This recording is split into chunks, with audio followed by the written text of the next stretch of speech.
So, Will, I see you were a Oh, huge fan of Captain America: Brave New World, and you had to have cherry blossoms. what? You See, wouldn't here's even understand that reference. here's the thing, Eric. I, like many Americans, did not see that movie. So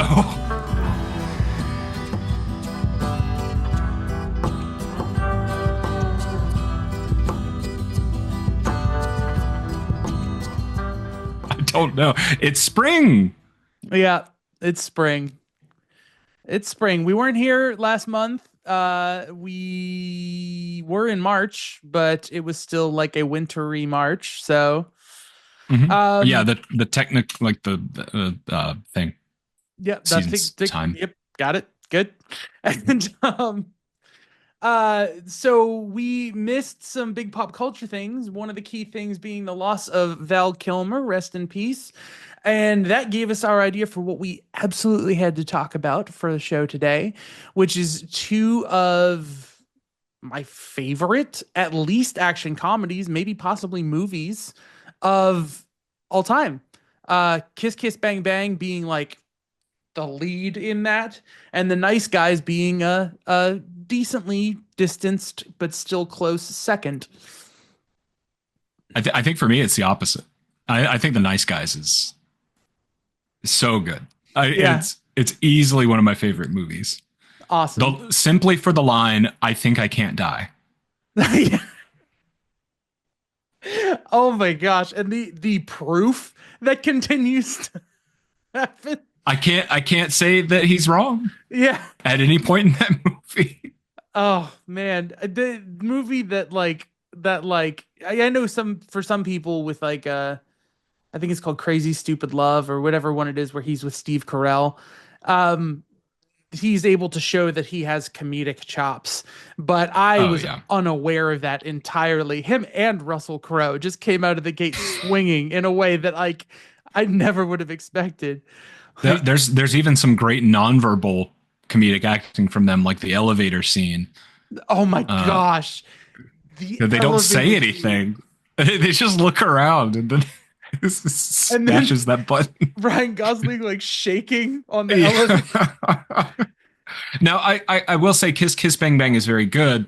And are they related in some way, Eric? Is there some Shane Black, commonality? write and direct both of these movies, and he needs to just make more of these movies. Just make more. Also, I'm gonna immediately right off the bat shout out one like probably my favorite thing about these two movies, and this happens in the movie his Predator movie, which was awful. Also, Oh, not was that the awful, awesome. Predator? The Predator, yes. Shane Black has the ability to he just writes so incredibly well, and it's a story that like unfolds and has twists and turns in a way that you wouldn't expect. And there is like top two favorite moments in both of these movies are very similarly linked in the sense that Robert Downey Jr. is going up to Michelle Monaghan. Sure. I only know the two main actors in both of these movies, and that's it. Yes. Anyways, he goes up to her, and there's a scene early in the movie where he talks to her in the door and he gets the door slammed in his face and he's like, ah, darn it. And he goes away. The second time he goes, he's got his hand on the door. She slams the door in his face, opens the door back up, and she's like, did I just cut off your finger? Yeah, it's in my peripheral. I'm trying not to look at it. And the movie sidetracks towards having to go to the hospital to get his finger sewn back on. And that is just something that the characters have to accept. Like the finger gets eaten by a dog later. It's just a part of things that is completely unnecessary for the movie, but like is sewn into the beats of the movie and how it works. And in The Nice Guys, they have almost the exact same thing happen in the best way, where Ryan Gosling is like in a montage of flow that he is an investigator who is going to break in and who's going to find all of the secret and like information that he needs in order to find Amelia. And he's on his roll and he goes up to a window and he's like wraps his hand up and he gets ready to punch through a window and oh fuck, like bleeding profusely from his hand, immediately shuts down all progress and has to go to the hospital and is like gassed up. And he's like, I'm trying to find Amelia. Hey, kids, if you ever are gonna break a window, be very careful. Glass is no joke. This scene is hilarious, but also glass is no joke. Oh, and just like it's so many character details that are almost gimmicks, but still like relevant. Like Russell Oh, Crowe talking to there's him. You're an go on. investigator and you can't smell. I was thinking about the ankle holster. That's Oh my gosh, yes. there's no reason to have that scene or the follow up scene that calls back to it. There's no reason to have that in the movie, other than the fact it keeps you engaged. You know what I Yeah. mean? Like that. We're talking about it.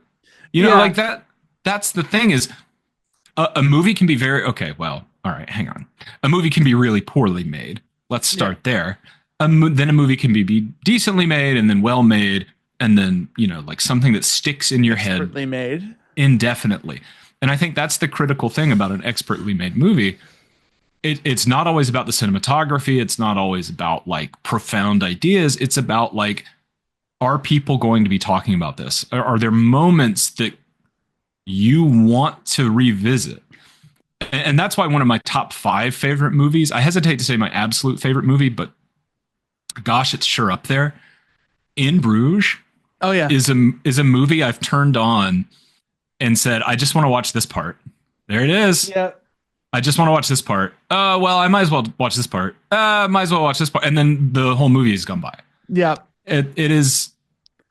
I think that the What's a nice guys. lollipop man doing knowing fucking karate? I don't fucking know.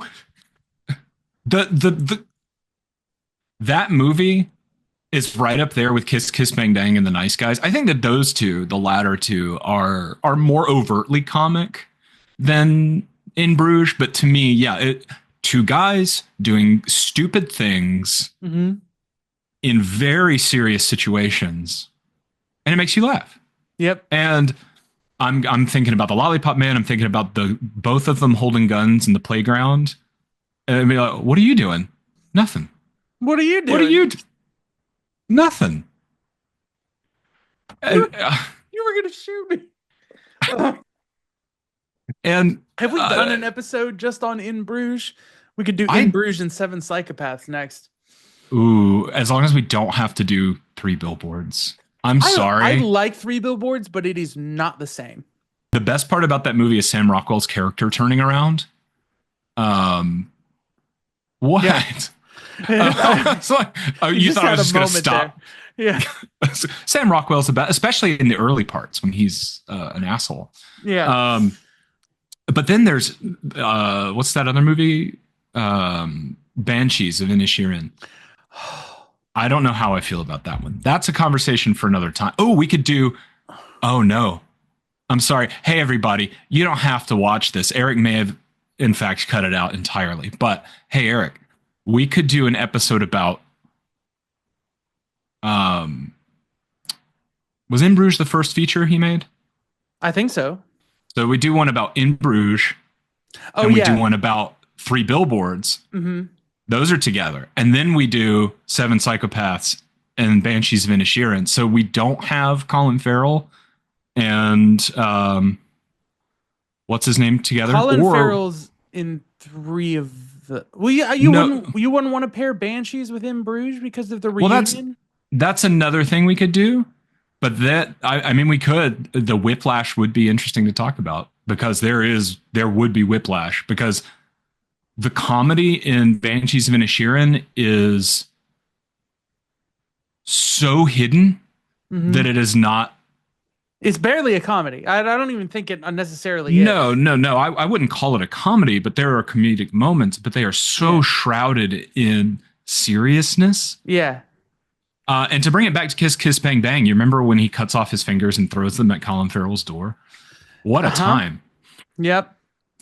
So Uh, so yeah, sticking closely to Kiss Kiss Bang Bang for a minute. It's sad to see Val Kilmer go. Um he's someone who had like a contentious reputation in pop culture, like in a pre-internet and post-internet age. He never necessarily got the love of your people like Keanu Reeves or, Mm, like whatever. But like there was definitely a lot of empathy for him with his documentary coming out towards, the end of his life and his reprisal in Top Gun Maverick and beating cancer and just like there's there's a lot of love for him. He was a Batman, and he's a lot of people's not favorite Batman, but I really enjoy him as Batman, even goofy smile and all. And he's not. So you're going up against, the comparisons have to be made to Christian Bale, to Michael Keaton. mhm. To If you Ben have Affleck, oh to George Clooney, yeah, to Adam West, but if you had Val Kilmer as Batman in a vacuum, he's not bad. He's yeah. he's I hot take, okay? He may be my favorite Bruce Wayne. Not Batman. Am I peaking right now? I feel like I need hang on. And I don't think so. Not that Okay. I can hear. Um not Batman. Not Batman, but my favorite Bruce Wayne of any Batman movie. He does bring more to it than I think people give him credit for. He I think was the first. Well, no, Michael Keaton is the first one to pull off the three personas: the public Bruce Wayne, private Bruce Wayne, Batman. Mm. Um, which that I don't know if we do get that with Val Kilmer, but that change is kind of understated a little bit. Uh, Mm. I think part of that is because he is opened up in that movie so much to bring in someone like Robin, and Nicole Kidman is like peering into both Batman and him, and there's a lot of bleed over where the two Bruce Waynes can't really separate themselves. Um, but I don't know. Wow, that hey, I'm going to tell you, that sounds like a really interesting movie if you didn't add the Riddler and Two-Face to it. Yeah, which at this If point you have to basically decide: do you like Jim Carrey?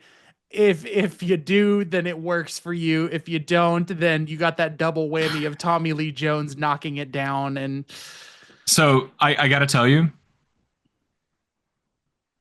if this makes the cut, feel free to add this to the dude, I cut. barely cut this. Most of the stuff is gonna be in here. So Okay, you cool. just yeah. So that me saying if you cut this, the have you seen Jim Carrey talking about running into Tommy Lee Jones while they were filming Batman Forever?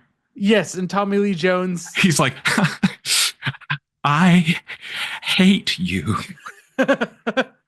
Yeah, Tommy Lee Jones was not like did not respect the idea of Jim Carrey as a performer or anything that he was doing. But in that sense, it's very bizarre how much he tried to match his energy as Oh yeah, Two-Face he rather did for than be sure. his own thing. Like if you hate it so much, why be so disingenuous to what you could have brought to the role? Because he's a professional. Oh right. Of course. Actually, have you ever seen? Oh my God, I'm blanking. Oh no, don't hang on. Oh no, there's a movie where Tommy Lee Jones is a pirate. Um, What? have you ever seen Nate and Hayes? No. Please do. It's so bad. It's Oh so my bad. gosh. And it is These from way earlier than you might think. Like, you know how wow. there was like a glut of pirate movies and then Cutthroat Island ruined it for Destroyed it. everybody. Yeah. And then Pirates of the Caribbean sort of revitalized it. Hmm. This was from 1983. Tommy Hmm. Lee Jones was a pirate. No, sorry. I said earlier Life's he was mission in a. updated. I told you he was in a pirate movie. Sorry. There's a dandy and a pirate that have to like team up or whatever. Tommy Lee Jones is the pirate. Yeah. Like a Please, buddy please. cop pirate movie with Tommy Lee Jones? If I remember correctly, yes. Oh my Oh, it's Lord. also called Savage Islands. I've only known it as Nate and Hayes. Okay. Okay. So yeah, that's the thing. I with Kiss Kiss Gang, with take two with Kiss Kiss Bang Bang. I always have to introduce how I came upon this movie. I was probably 18 years old at like still living at home, just getting ready to go to college. And I was alone in the house for some reason, and I had the TV turned to a channel that was playing a movie. Like it could have been TNT or whatever, like if that's even a reference, But I just know, and I don't know how this scene actually made it to television, but I know that I was going to get like snacks or something, and I was just watching what was on, and Robert Downey Jr. was there. And this is post Iron Man and post Tropic Thunder, where he had Oh, made his oh, that it was on revival, TV. that it was on TV. And so I see Robert Downey Jr., so I pause to see what it is. And he's on the phone and he's in the bathroom and there's a corpse in the tub next to him. And I'm like, what is this? And he's doing his Robert Downey Jr. thing and he sees the corpse, freaks out, and pees on it. What? What? And then very quickly after this, Val Kilmer arrives, who I know from like older roles and being like more famous for other things, and he's playing a role that I don't totally understand, but he seems to be in charge. And then they've carpeted the body and are hurling it off the roof of a building. And I'm like, Uh-huh. what is this movie? What am I watching? Like, in the banter, the dialogue of that scene of like, what if I peed on the corpse? What do you mean? Like, what are you talking about? Can they get DNA off of that or something? Like, why would you? Oh gosh, the duo, the chemistry between Val Kilmer's character Perry, he goes by Gay Perry, and or I don't know if he goes by or if that's just what people call him. Um, and honestly, I think one of the best roles of just like normalizing a character being gay in that LA environment and whatnot. Um, uh, I'm and so, I'm so and sorry. Go on. and Robert Downey I, Jr. not playing the super suave, confident lead, but playing like a bumbling like narrator. Like it's such a good casting match. It's so good. it is. The reason I laughed is because I just thought about Sleep Badly. Oh, 100%. Two of my favorite lines in the movie are, "What? Fuckhead, badly's an adverb. Who taught you grammar?" And then afterwards, let's talk. Am I bluffing? Bang! What did you just do? I only put one bullet in. I thought there was like an 8% chance. Eight?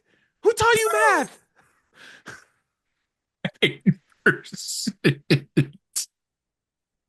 Yeah, because there's one bullet and there's so, like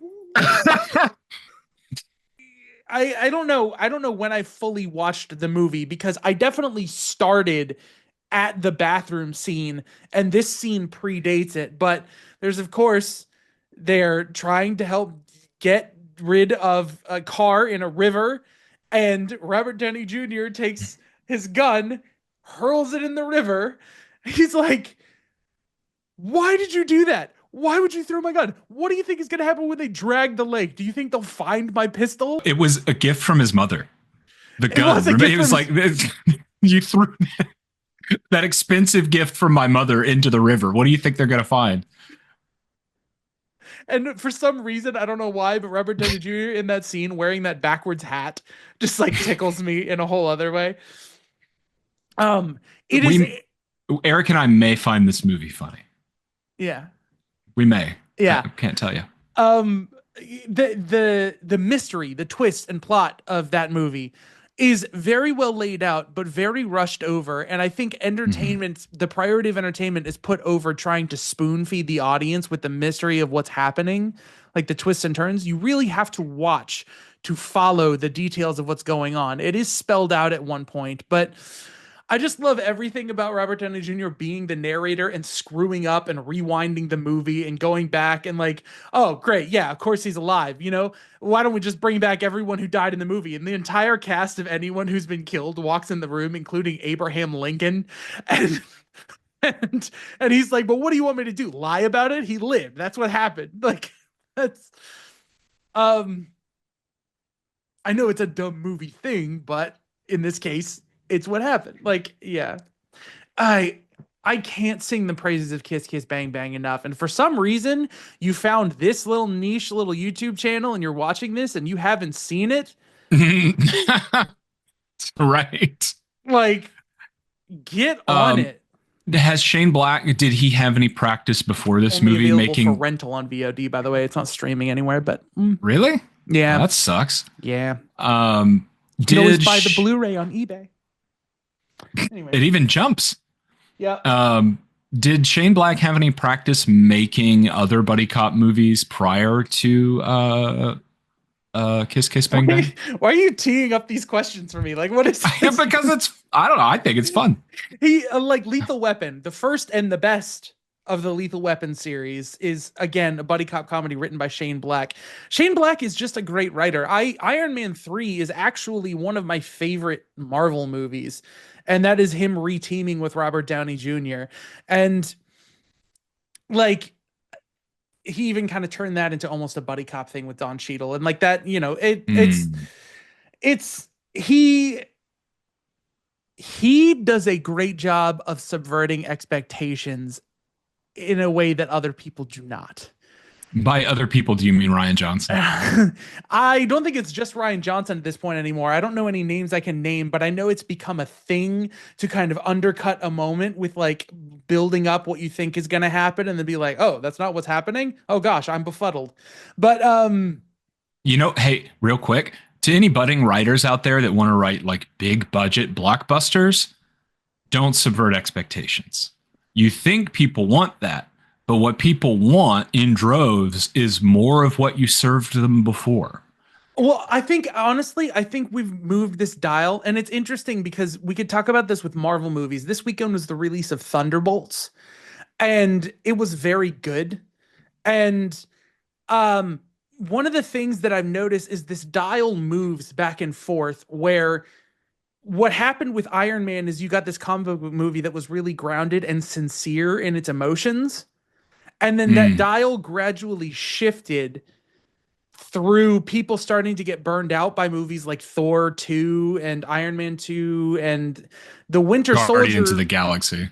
Guardians of the Galaxy was sincere in its emotional beats, but was by and large the climax of the movie is a dance off to save the universe.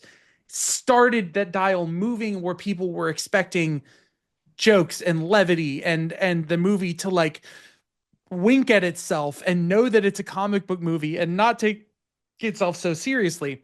And I think what we've seen is the pendulum has started to swing the other way where people respond more to sincerity. Mm. And I'm very curious how much that is going to stay consistent through like the summer blockbuster movies where we have Mission Impossible, not Dead Reckoning, the Final Reckoning, The next one. the last one, Oh my possibly. God. Yes. Um, at least a very climactic one that is trying to pull on the emotional weight of like everything has led to this and all of that. And then you have Fantastic Four and you have Superman, which are both. I just talked about this with Matt Fox on This Week the Movies. They're both like the first properties of Marvel and DC attempting to light a fire of people's re-interest in these franchises to try and make something new happen. And there's a ton of pressure on both of them. And they both seem to be wholly embracing their comic book nature, but trying to be sincere to the emotional weight of what is happening rather than winking at themselves and making jokes out of everything. So I'm very curious to see what happens and what is successful and not. But this is definitely from an era where a person who could teach a masterclass in writing knew how to take a typical murder mystery and subvert and twist who the leads are. I mean, the leader is not actually a private investigator. Perry is and is trying to train him because he's just a thief who happened to escape the police by stumbling into a movie role and accidentally getting this part that he now has to be trained for. But he's not actually getting the part because Colin Farrell wants more money. It's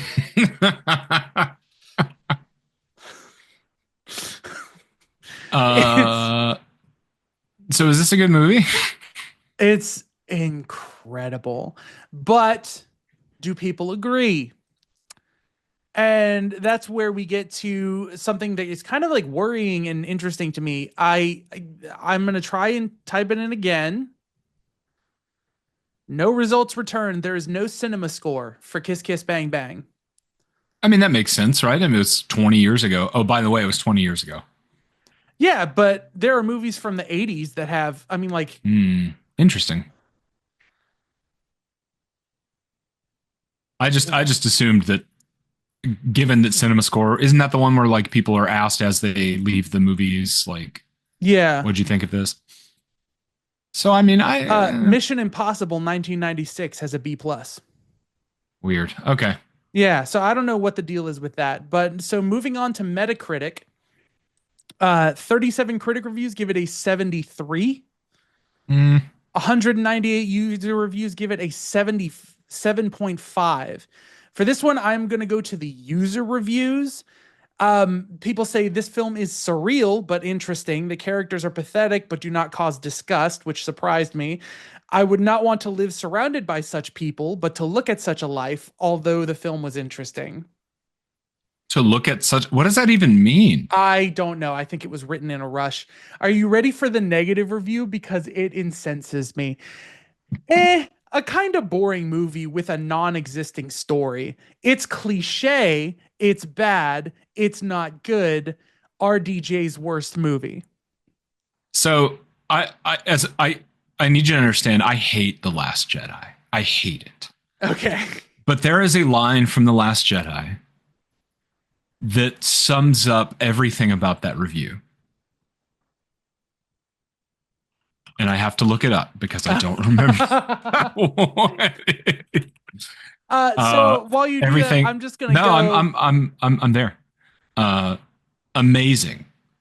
Every word of what you just said was wrong. Yes, if you are watching a movie, okay, and a like half of what happens in the movie, how do I even start with this?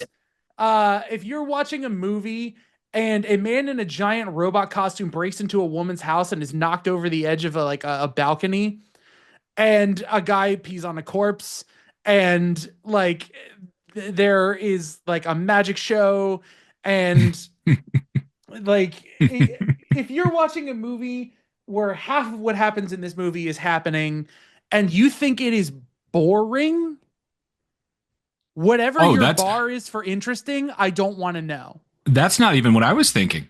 I was thinking you were going with, and you think, and you say that's cliche in Yeah, any way. no, 100%. That's the next What? one. For one, non-existing story, that means you clearly weren't paying attention because the movie does not try to spoon feed you the story, but there is a very clear narrative. Love interest's sister was abused as a child, so she told her sister, hey, this guy who abuses you so badly, he's not even your real dad. Your real dad is this guy from the television who played this detective in this mystery movie. So she goes off to LA looking for her dad and accidentally witnesses this guy trying to pull off this like messed up scheme where he institutionalizes his daughter and replaces her with someone in the public eye in order to get her to do something money wise that he wanted his daughter to do. So basically, this domino effect of events is man institutionalizes daughter, sleeps with the replacement daughter. Love interest sister witnesses this guy she thinks sleeping with her own daughter, which reminds her of her abuse. So she kills herself. But love interest thinks that she was murdered. And so she thinks Harry is a detective and gets him involved trying to figure it out. And they finally untangle the web of all of this and realize who the villain is. It is a very tightly, like intricately woven mystery that pulls the attention of Perry, who is just trying to let it all go and just be a private investigator, and Harry, who's trying to win over love interest. And I should call her. I should just look up the cast name. But basically, that's the gist of it. So there is a So plot. so there's no story, is what you're saying. Yeah. After all that. And the point is, it unfolds with twists and turns and surprises and things that make you keep guessing, and emotional, heavy emotional beats like Robert Downey Jr. finally snapping and killing a person is one of the best performances, one of the hardest performances I've seen out of him, where he can't make eye contact with the guy. It's incredible. Hmm. And Harlan Dexter is the name of the bad guy. It is Michelle Monaghan. It's Harmony Lane. And Harmony. yeah, Gee, I like really love you and I wanna love. Oh, sorry. There's a song by Elton John called Harmony. but yeah, to say that this movie is cliche, I would dare the person to point out one thing about it that is cliche. Well, there's a detective. Barely. There's a He's not mystery. even a detective. Someone Yeah. gets shot. Yeah. Those happen in lots of movies, Eric. Yeah. It's The that's like saying if one of those things we're pointing out as being cliched, that's like saying all books are the same, all English books are the same because they use the same 26 letters. yes. Yes. An excellent postmodern noir film with a sharp script courtesy of Shane Black, who makes his directorial debut here. Oh, that's right. He There we only go. wrote Lethal Weapon. Yeah, sorry. But still, he's the creative force, in my opinion, behind Lethal Way. Mhm. As Richard Donner directed it. But I will he also say, wrote Monster Squad, which is excellent if you haven't seen it. mhm, The Last Boy Scout, which I hear is excellent and haven't seen it. Last Action Hero, yes, which is great. which is so good Yeah. because people saw that it was like a parody of action movies, assumed it was a dumb action movie, and didn't see it. And that Yeah. is criminal because it is so good. You talk about Ryan Gosling's comedic chops. Arnold Schwarzenegger in that movie is so funny. Yeah. It's almost as if Shane Black has written tons of underrated movies. Long Kiss Goodnight was him too. Hmm. All of these Yeah. movies have lower IMDb scores, lower Metacritic scores, which I realize we're in the middle of talking about, and I'm sorry for continuing to derail it. I'm trying to bring it back. It's insane. Like how so many of these can be like not panned, but just like, oh yeah, I remember that movie. It was okay. Like, and not make an impression on people is baffling to me. Yeah. I mean, I think it comes down to who's invested in a theater and who expects the information to be spelled out to them so they don't have to try hard. That's what I'm getting from this. Every time I see like a red review, there's like green, Mm. yellow, red, someone mentions no original ideas. Okay, so again, I will say if all you see murder, Hollywood, detective, mystery, if that's all you see in this movie, yeah, those are things that have I happened in other movies. But even then, I would dare someone to tell me what is the big movie that you think makes this unoriginal? What is the movie that is right. a modern detective mystery that makes this unoriginal? Yeah, I couldn't tell you. Like, Um, although I will say a lot of when you were describing the plot, I was like, this sure sounds a lot like The Nice Guys.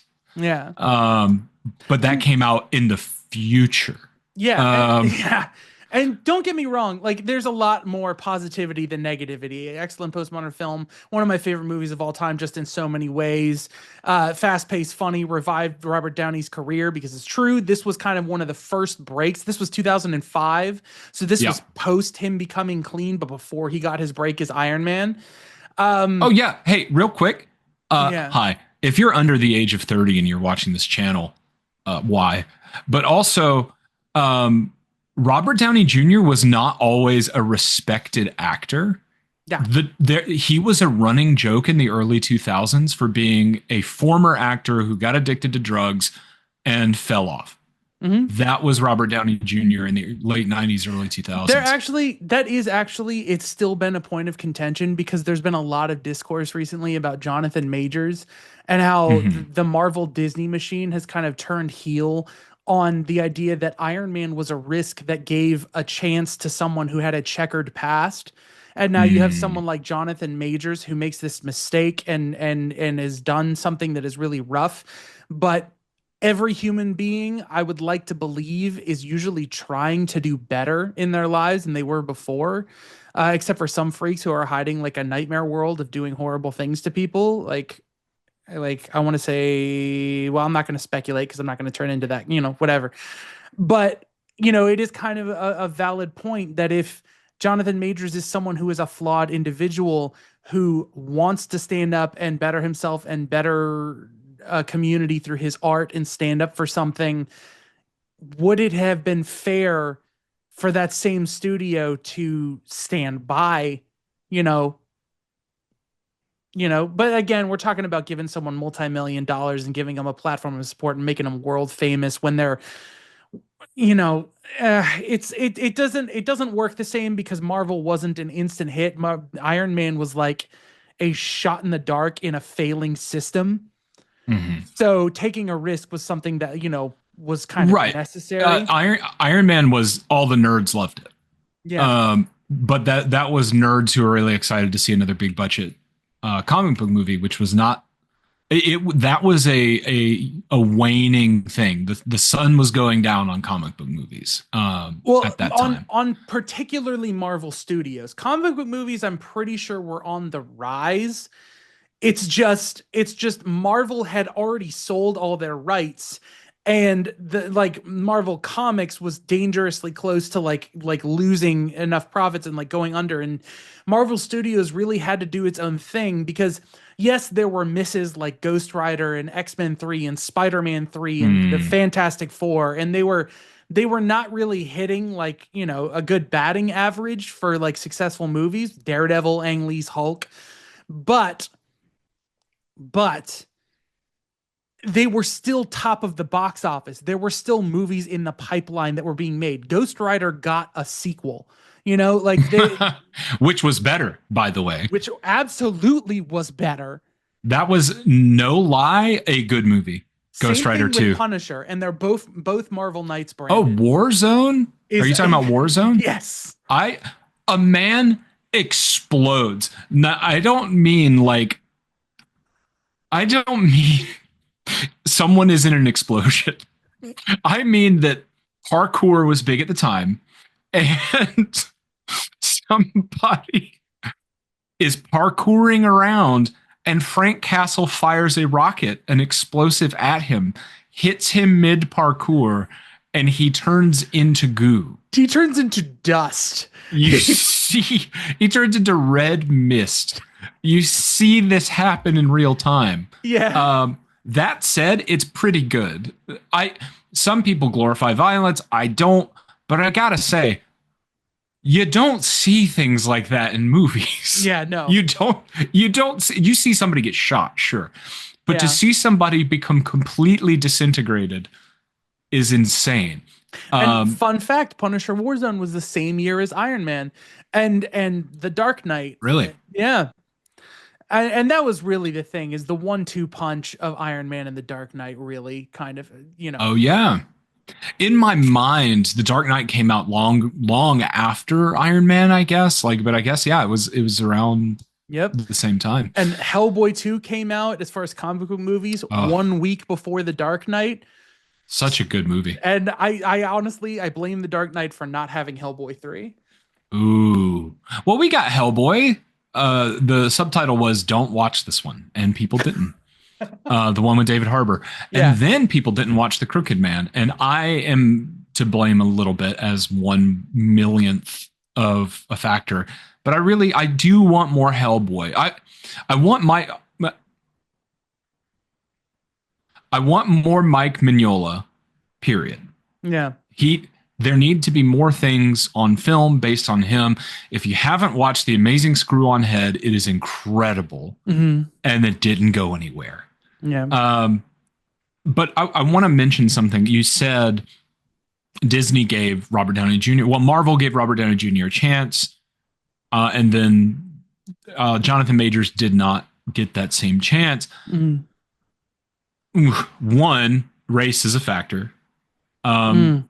and I don't know between the two of us which one of us is more cynical, but I'm gonna go out on a limb here and guess that it's me.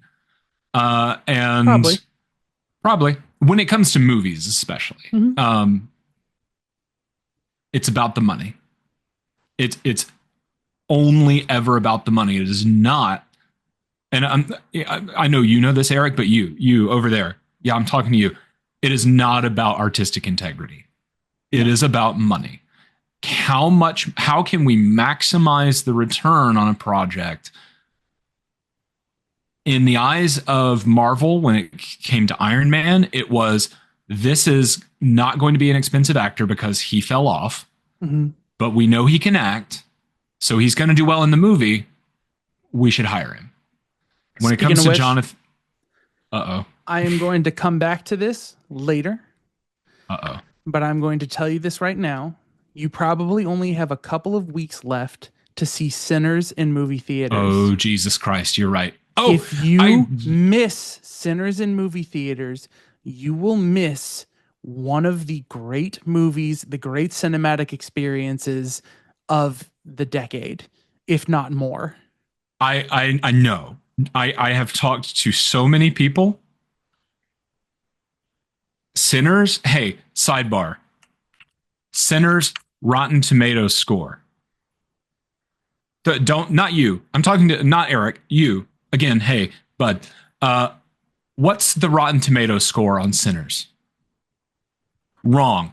98% Yeah. with 339 reviews. Mhm. Oh, well, you might say, well, that's critics being pretentious. 97% popcorn movie. Audience. Yeah. 90 97. 97%. Mhm. It is insane how well lauded this movie is, and I have not seen it Yeah. yet. All right, Yes. hang on. I'm going right now. I I have Well, I'm gonna kick off the last of the Kiss Kiss Bang Bang scores here yeah. because there's this uniform thing, and I think it's all just like criminally underrated. 7.5 out of 10 on IMDb for 244,000. Mm. 86% tomato meter, but they are no longer giving like what the average rating out of 5 was or out of 10 for the critics. But the audience is a 4 out of 5 rating. So 87% say it is good more than bad, but it only gives it about an 80%. Um, in Rotten Tomatoes, some of the positive reviews are need to be clicked on. Plot of the film is almost willfully convoluted. It is willfully convoluted, but also largely besides the point. An excuse for quite a few good scenes, most of them equal parts homage. I must be missing something because homage to what? But homage and subversion, which is a great, concise description of it. A snarky, sniping noir homage, film noir homage. Sure, name the film noir that this is. Okay. A self-referential noir screwball action movie that never wears out its welcome.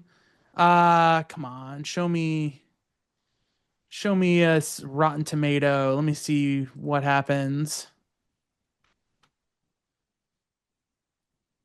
Show me Rotten Tomatoes. There we go. It's not Black's material that misses, it's his refusal to let anyone, especially the audience, take a breather between all those bangs and kisses. Okay.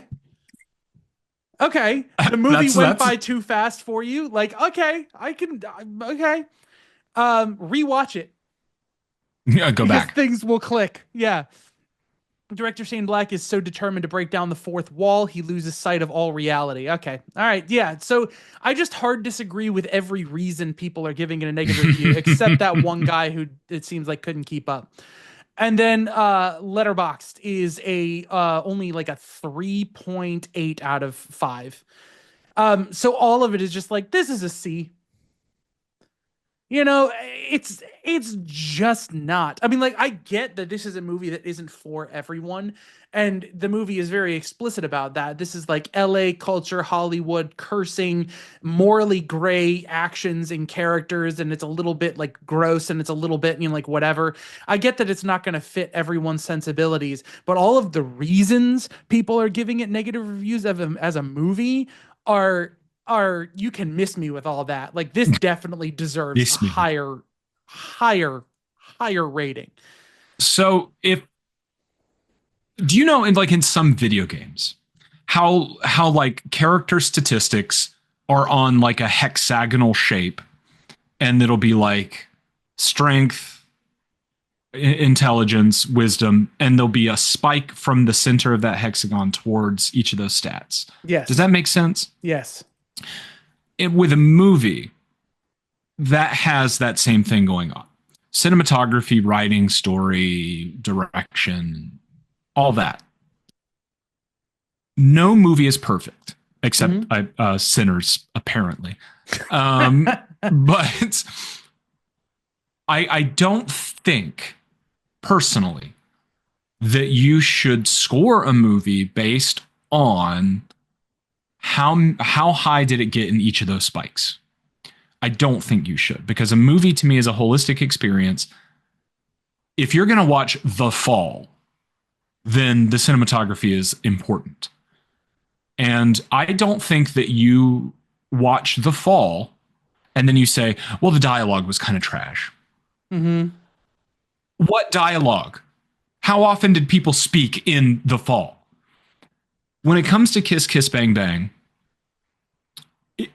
the only thing I can think of to have such a low score is that people are scoring movies like that where Yeah. they say, oh, well, the writing was pretty good, but, you know, like it's a cliched story and it also wasn't shot super well. How well shot was Tommy Boy? You know, Yeah. like the I, point of a given experience. Well, yeah, sure, it was shot fine, but yeah. like things have gotten a lot worse since then. It's all about the money. It boils down to how cheap can we film this movie. But anyway, to me, Kiss Kiss Bang Bang is as an experience. Is this a good experience? And absolutely yes. I can understand somebody giving it a high B, but a C is criminally underrated. I honestly think that I think The Nice Guys is way more digestible and it's easier to get everything you need to get out of it on a first watch. But I think maybe people who are reviewing Kiss Kiss Bang Bang are reviewing it based on their gut instinct of watching it one time and not getting everything. Maybe. They're like, oh, this has like the music of like a noir in the opening credits. So this is going to be noir. Yeah, he's a detective. So he's just doing a detective Anyway, I'm thing. going to start cooking dinner while this is playing on my laptop. Yeah, where are the Venetian blinds? You know, like it's like I feel like Did I ever tell you that I wanted to make a film blanche? So film noir is black film yeah. in French. Yes, Film we've blanche would be talked about this. a white film where everything is like bright and cheery and funny, Oh, but like we joked narrated. about some scenes that would be in a movie like this Oh too. yeah, I don't remember what they were, but yeah. Uh Um, but I want to mention that I forgot what I wanted to mention. Um, but oh, I remember. Don't you know that you can just review a movie without ever having seen it? You can even vote in the Academy Awards without seeing a movie. yes, they Oh just wait, announced that they're going sorry, to make people. not anymore. Yeah. they're You going to have make to people watch the actually watch movie. the movies. That that's information that just came out, and it was just like, oh, what the hell? Like Are you serious right now? I know from my buddy on the other podcast, Matt Fox, who watched in 2023 900 films, not all new, but 900 films. Like I know that that's That's seemingly almost three a day. impossible. Like it, it is it is so frustrating to see a sea of critics who don't get the limelight because we're so oversaturated with pop culture opinions and things, who have a voice and want to say something about a movie, get squandered in order for people who are in the academy to just be like, I liked this one, I haven't seen the other ones, but that's my vote. Get I've cursed too much in this podcast, but get You fucked. can bleep or cut. And in fact, you're gonna have to cut this if you don't want more cursing because it's Shaun of the Dead.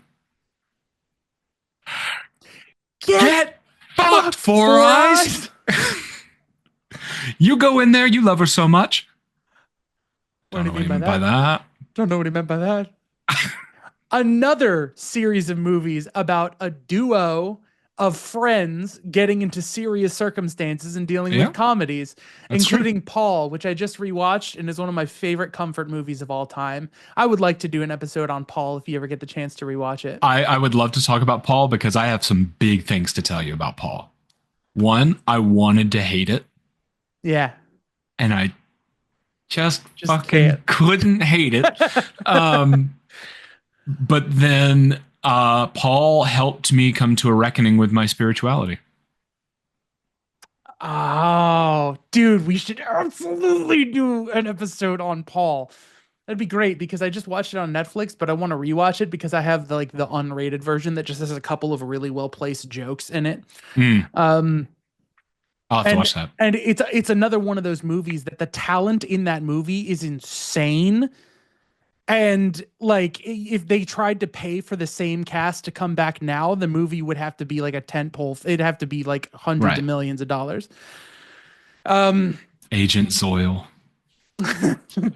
Lorenzo's Lorenzo oil. Zoil. Um, What? That movie was like 20 years old when Paul came out. Why? Why is there a joke about Lorenzo's oil in this movie?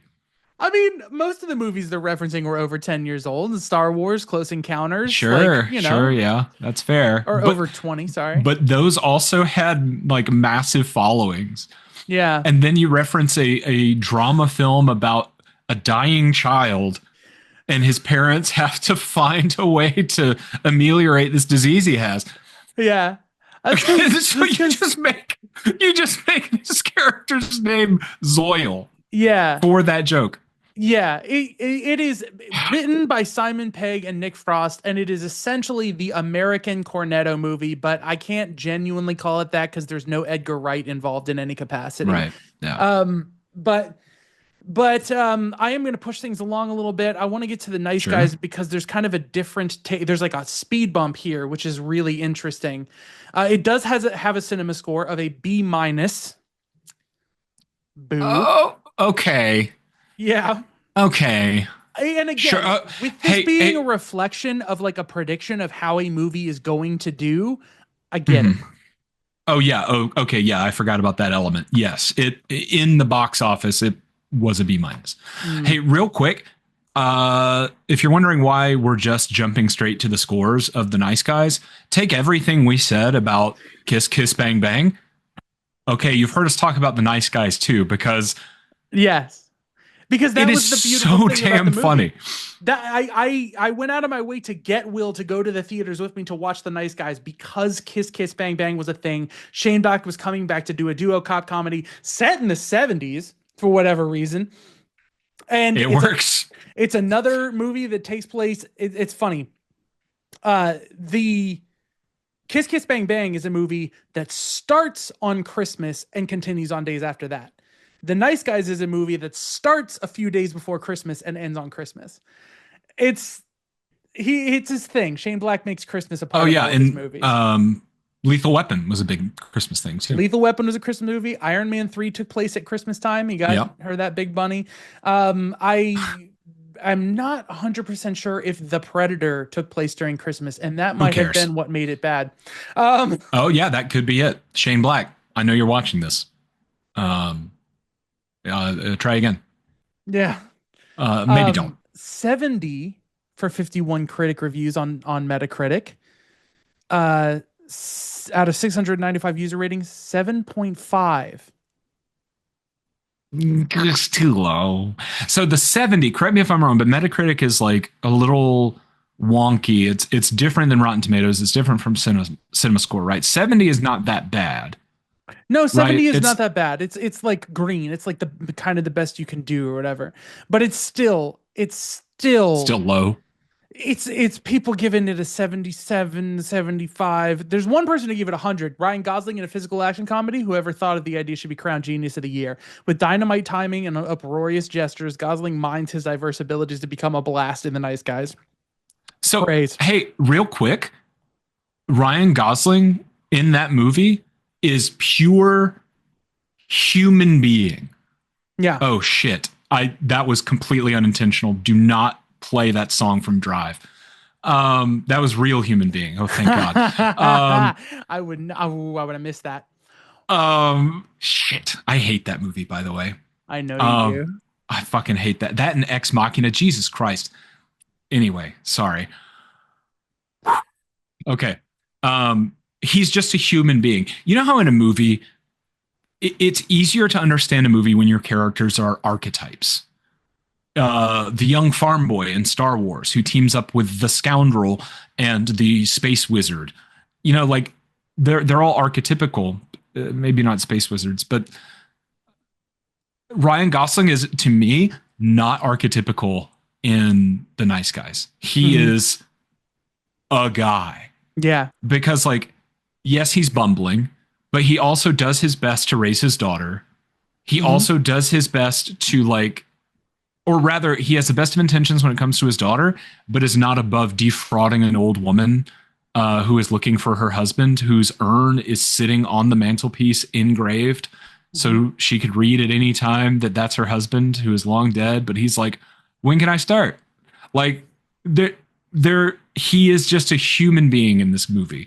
Yep. To me, Russell Crowe is a little more archetypical, like grizzled veteran detective guy, Wannabe but detective. First, he's just like wannabe. hired muscle. And it's good. Go watch it. And Ryan Gosling can't die. And it kind of kicks off Margaret Qualley's career, which we just talked about her in the Oh substance. yeah. Oh my gosh. I forgot she was in that. Yep, yep, yep. She was the missing girl who shoots at them, right? Yes. And falls off the car like this. Uh, and his daughter went on to be in the MCU as Oh yeah. Betty, like the Betty Brant. I don't know if she is Betty Brant. They No, I tend to thought. they tend to not have Oh, like the Mary characters Jane, be but like it's exactly. MJ. Yeah. And she's kind of dressed like Gwen Stacy, but she's supposed to be Betty Brant. Like it's a weird thing. But yeah, she's the girl who's on the news show for the school. Like that's yeah. The one that's Mm-hmm. like dating Ned Leeds in Far From Home. They have like a summer fling or whatever. That was a interesting little thread. I don't Um, remember. Someone gave it a zero. This one, by the jarringly untalented writer director Shane Black, is merely violent, vulgar, and stupid. Why'd you watch this movie? Yeah, okay, yeah. I hate Shane Black. Oh, he's got a new movie? I gotta watch it. Yeah, Uh, and I gotta review it. and I gotta tell people, yep, I still hate Shane Black. Okay, great. Good job. Yeah, Hey, I know Shane Black has had some duds. See The Predator or yeah. don't, but this is not one of them. No. So IMDb 7.4 out of 10. Again, disappointing. Um, What was Kiss Kiss Bang Bang? 7.5. it was higher. Yeah. I'll admit I'm unfamiliar with most of Shane Black's original works. Watching The Nice Guys made me want to go back and take a look at his earlier films. It's a featured Good. review. There are that's a 7 out of 10 review. So, 394,000 people have reviewed this and it's landed at a 7.4. And the interesting thing about IMDb to me is they have such a glut of reviews that I think it's way more impressive when a movie gets above that average 7 out of 10 rating. Hmm. Because I think we all, instead of thinking the average as a midpoint, like 5 out of 10, I think we all kind of have that baked in school grade. Like a Right. 7 is good, a 7 is passing.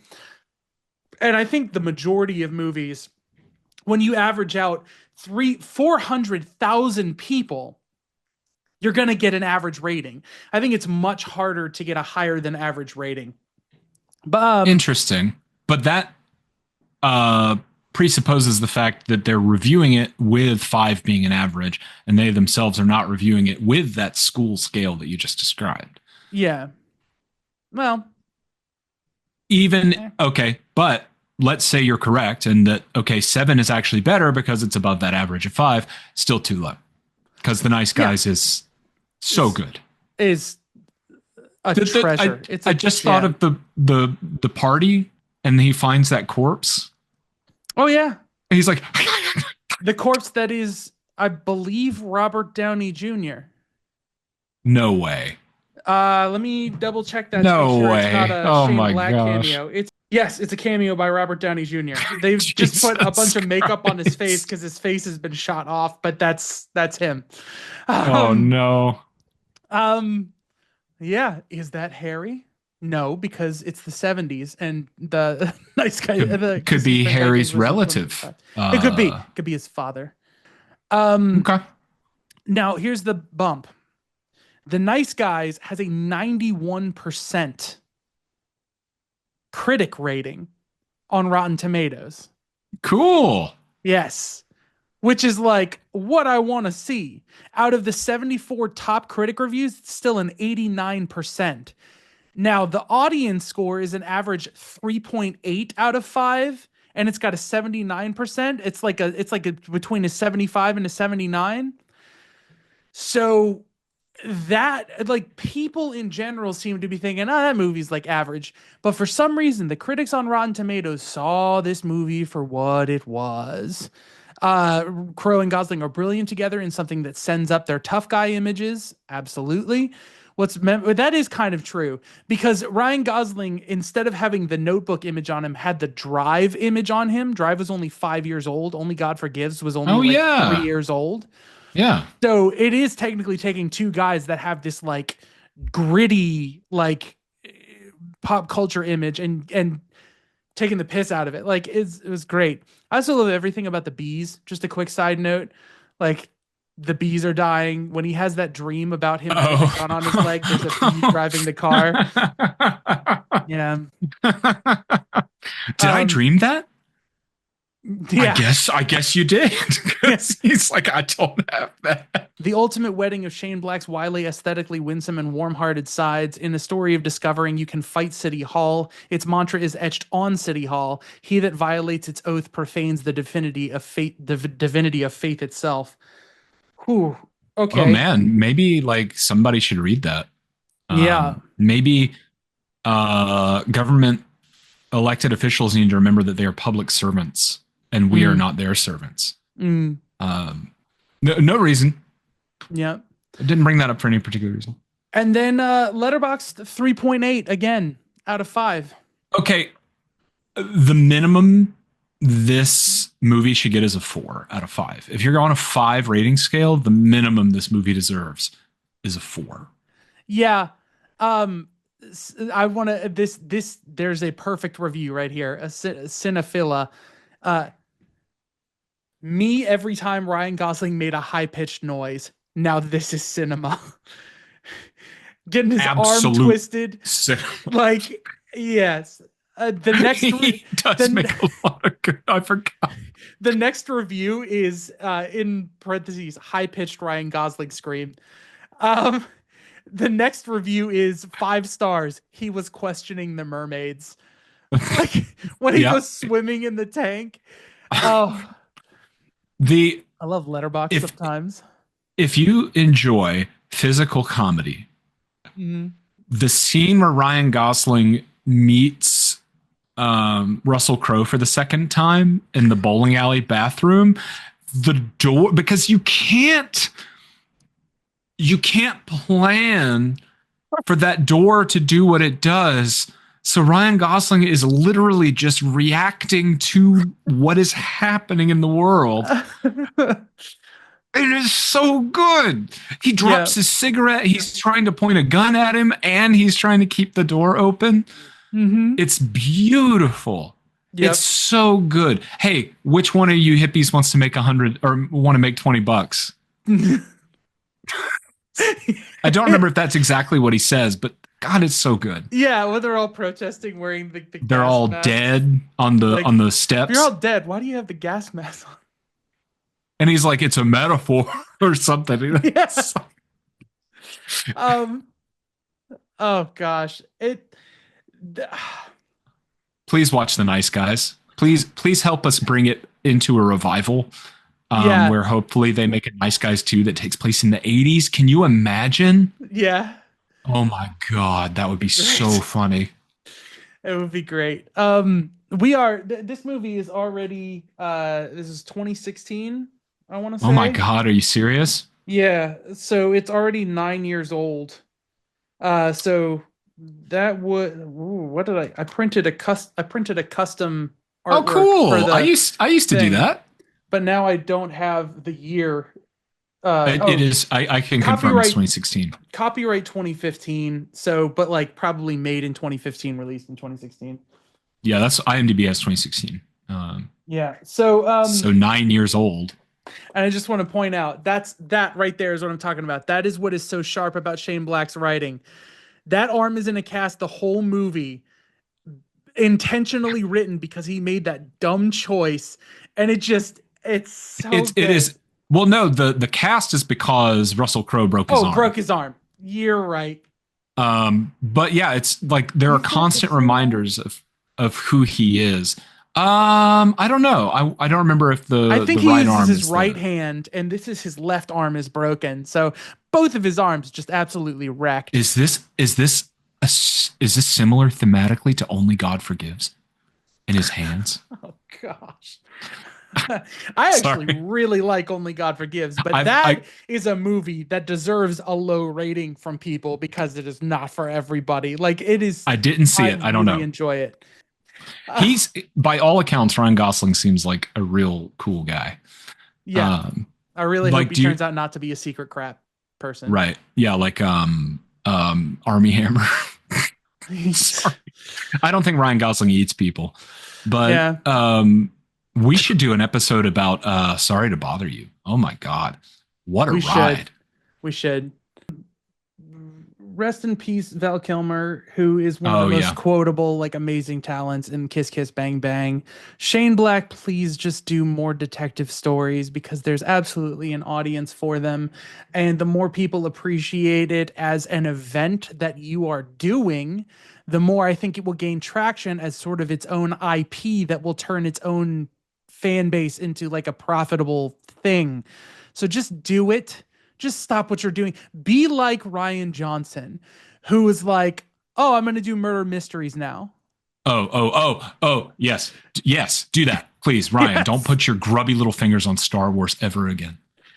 I like The Last Jedi. I'm going to say. I hate it. We had The Last Jedi. It was terrible, and then they had to pick up the pieces in Rise of Skywalker, which means that movie wasn't as And they good as it could have failed. been. It was bad. It's the worst. Rise of Skywalker is so much worse than The Last I Jedi. cannot believe they kept that take of Oscar Isaac saying somehow Palpatine returned. You could see him rolling his eyes. And I guess that like they were like, that was take 40. And they were like, Oscar, can you please? And he was like, no, I cannot. I cannot. I physically am unable to give you a Somehow better take. Palpatine returned. He's like, I can do it worse. You want me to do it worse? I could do it worse. Oh goodness gracious. Even with the "they fly now" line, he's shaking his head like, can't believe I'm saying this out loud. They Yeah. fly now. He is. He's got a chip on his shoulder that whole movie. And it is funny. Samia talks about that. Like, why did they suddenly make Poe this guy who has this like grumpy side to him? And I'm suggesting right now it's not Poe, it's it's Oscar Oscar Isaac, Isaac. who's just like, okay, I'm going to be in this movie because you have to have me in this movie. Yeah. And I will do what I want You in guys this should have movie. killed me in Force Awakens like you planned to. You should have killed me. But now here I am. Even Harrison Ford gave it an effort in Return of the Jedi. Yeah. Oscar Isaac gave it an effort. It just was in a direction that, Um, Somehow. so what is Skittles and Henry up to? Because you have been streaming a lot. I've been streaming a lot. They've almost 100% been just chatting streams because the best time for me is to stream in the morning. If you're available from about 9 a.m. Eastern time, twitch.tv/SkittlesO'Henry, I'll chat with you. Come chat with me. I did revisit a game called Inscription on stream. Are you familiar with Inscription? Nope. It is a card game, a card-based game that then becomes a card-based tabletop game inside of an escape room. You're free to get up and move around the room, but the only way to progress is to play the game with the mysterious character across the table from you, who is always in shadow. You can only see his eyes. Until it is no longer that game and becomes a completely different game. And then it's that game until it takes another turn and becomes another completely different game. It is quite the ride.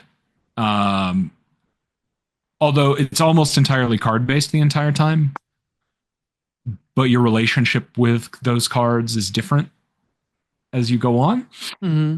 I also played a game called Pony Island, which is made by the same person, Daniel Mullins. And Pony Island is a much smaller experience, but a similar one, where you're probably in hell being forced to play a video game over and over again. It's also very good, and you can play it in the space of a couple of hours and be done. When I start playing video games again, I need to wrap up Alan Wake 2 on stream, which I've played already but not finished on stream. And then I don't know. I've thought about a few things, the Dark Souls series, which I've played through mostly. I really want to play horror games, but I usually do that from September to November. I do want to mention a game, give a shout out to a game called Who's Lila. Are you familiar with that game? Nope. It's very like grainy. It's sort of like film something and then photocopy it on an old Xerox copier, and that's what the game kind of looks like. Okay. You play as a guy, I don't remember his name, and you interact with other characters. When you interact with other characters, or so outside of those character interactions, you move around the world in a limited sense. Mm-hmm. But when you encounter another character, the game becomes your character's face is on one side and then the conversation is on the other and the dialogue is underneath. And they'll say something like, oh, you ask, how are you doing? And they say, oh, my mom is sick or something. You then have to manually create a facial expression on your character in order to make sure that you are conveying the appropriate emotion for the situation. This is what I would do. And you can grab the mouth, move it, grab the eyebrows, move them,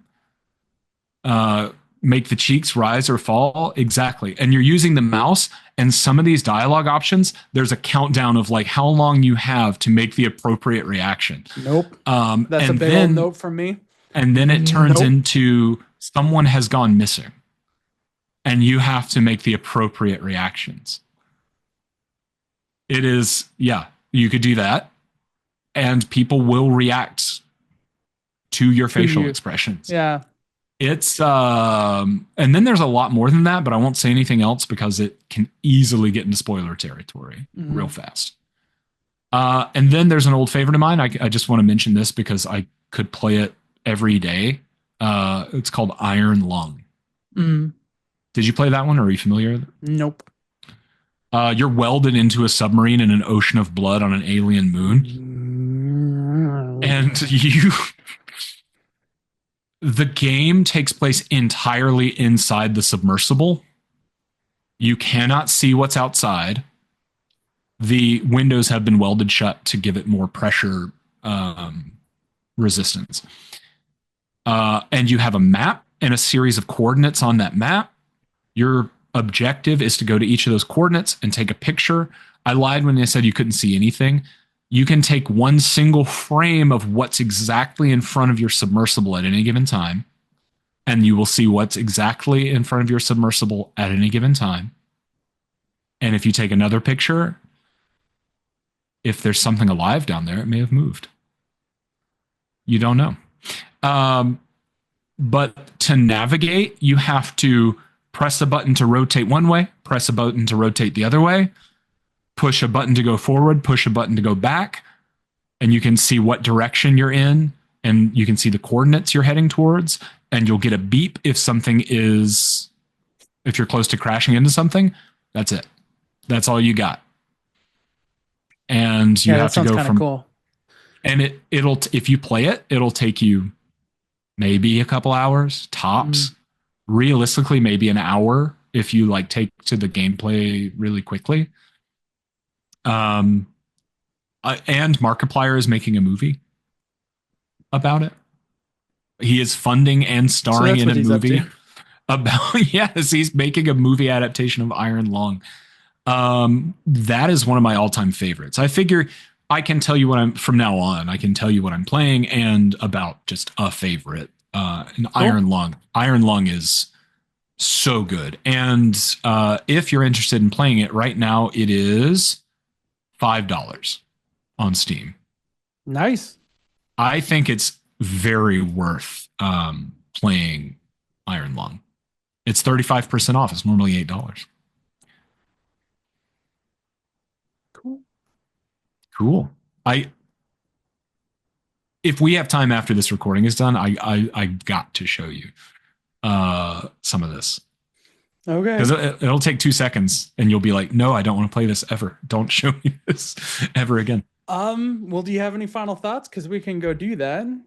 Final thoughts. Start saving money early. Vote. Participate in civil discourse. Don't let them push you around. Also, the Nice Guys and Kiss Kiss Bang Bang are really good and criminally underrated. Apparently. Apparently. Mm.